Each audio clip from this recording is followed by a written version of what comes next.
আসসালামু আলাইকুম, সকলকে আমন্ত্রণ আনন্দ টিভি সংবাদে। আপনাদের সঙ্গে আছি আমি খন্দকার। নৌপথ সচল থাকায় মহামারী করোনা ভাইরাসের কারণে পণ্য আমদানি স্বাভাবিক ছিল বলে দেশে খাদ্যের ঘাটতি হয়নি, এমনটাই জানিয়েছেন নৌ পরিবহন প্রতিমন্ত্রী খালিদ মাহমুদ চৌধুরী। শনিবার সকালে জাতীয় প্রেস ক্লাবের shipping and communication reporters forum আয়োজিত নদী, নৌপথ ও পর্যটন খাতের বিকাশে করণীয় এক সেমিনারে প্রধান অতিথির বক্তব্যে তিনি কথা বলেন। বাংলাদেশের কোভিডের মধ্যেও কোনো পণ্যের সেইভাবে কোনো ধরনের বাজারের যে একটা দুষ্প্রাপ্যতা, এই ধরনের ঘটনার কিন্তু কোনো ঘটে নাই বাংলাদেশে। সাভারের আমিন বাজার এলাকায় ইতালি প্রবাসীকে প্রকাশ্যে গুলি করে ডাকাতির ঘটনায় জড়িত আন্তজেলা ডাকাত দলের 3 সদস্যকে অস্ত্রসহ গ্রেফতার করেছে র্যাব-4। এ ঘটনায় ভুক্তভোগী স্ত্রী সাভার মডেল থানায় একটি ডাকাতি মামলা করলে সংঘবদ্ধ ডাকাত চক্রটিকে গ্রেফতারের লক্ষ্যে ঘটনার দিন থেকেই মাঠে নামে র্যাব-4। ব্যাংকের সিসিটিভি ক্যামেরার ফুটেজ দেখে 7 নভেম্বর একটি প্রাইভেট কার, 2টি বিদেশি পিস্তল, একটি রিভলভার এবং 12 রাউন্ড গুলিসহ 3 ডাকাত সদস্যকে গ্রেফতার করতে সক্ষম হয় র্যাব-4। বাংলাদেশ হিন্দু বৌদ্ধ খ্রিস্টান ঐক্য পরিষদ ফেনী জেলা শাখার উদ্যোগে শনিবার দুপুরে কুমিল্লা শহরের দোয়েল চত্বরে মন্দির ভাঙা সহ সাম্প্রদায়িক বিশৃঙ্খলার প্রতিবাদে গণ অবস্থান ও বিক্ষোভ সমাবেশ অনুষ্ঠিত হয়।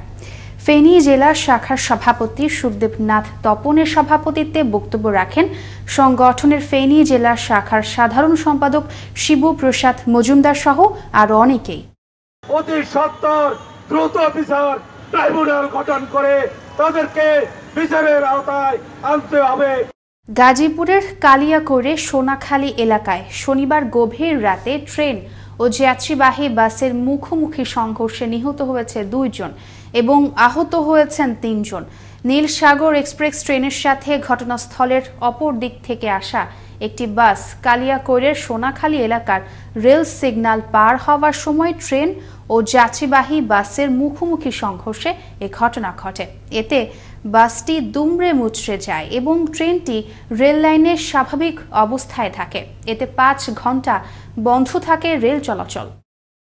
খুলনার দিঘলিয়া থানার সেনহাটি গ্রামের একটি মেয়েকে শ্লীলতাহানি করতে গিয়ে ব্যর্থ হয়ে মারধর ও কুপিয়ে জখম করার অভিযোগ উঠেছে বাড়িওয়ালার ছেলের বিরুদ্ধে। 30 অক্টোবর সন্ধ্যায় বাড়িওয়ালার ছেলে এ ঘটনাটি ঘটিয়েছে বলে অভিযোগ ভুক্তভোগী পরিবারের। এ ঘটনায় চরম আতঙ্কের মধ্যে রয়েছে পুরো পরিবার। খুলনা ব্যুরো প্রধান আমজাদ আলী লিটনের প্রতিবেদনে আরো জানাচ্ছেন তরিকুল ইসলাম। বিধবা কমলা বেগম স্বামী মারা যাওয়ার পর থেকে জুট মিলে কাজ করতেন। কুলম ও ফাতেমা নামে 2 মেয়ে নিয়ে ভাড়া থাকেন সেনহাটির রফিকুল শেখের বাড়ি। গত 30 অক্টোবর সন্ধ্যায় মেয়েদের বাসায় রেখে তিনি বাহিরে যান।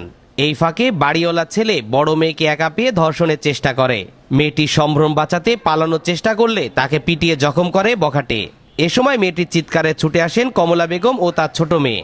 লম্পট ছেলেটি তাদেরকেও ধারালো অস্ত্র দিয়ে আঘাত করে এবং মারাত্মকভাবে জখম করে পালিয়ে যায়। ঠেসে ধরতে গেছে, সেই সময় আমার মেজো বোন আমার চেঁচামেচি শুনে আইসে, ও ঠেকাইতে গেছে, ওর হাতে 2টা ঈদে পোস্ট দিছে। তার টাইমে আমার আম্মু আমাদের চেঁচামেচি শুনে আমার আম্মু আইসে, সেই সময় আমার আম্মুরে মায়েরে ধরে বাইরে বেরোয় গেছে। চিৎকার শুনে আমি যাই, যার পরে আমি পিছন থেকে ধরার পরে আমার উপরে আঘাত করে আমার হাতে পোস্ট দেয়। আমার হাতে 2টা সেলাই লাগছে। সেখান থেকে আমি সিকুর হয়ে ঘরে দৌড়ে গেছি। এসে দেখি বাড়িওয়ালার ছেলে আশিক ও আমার মায়ের জড়াই ধরছে।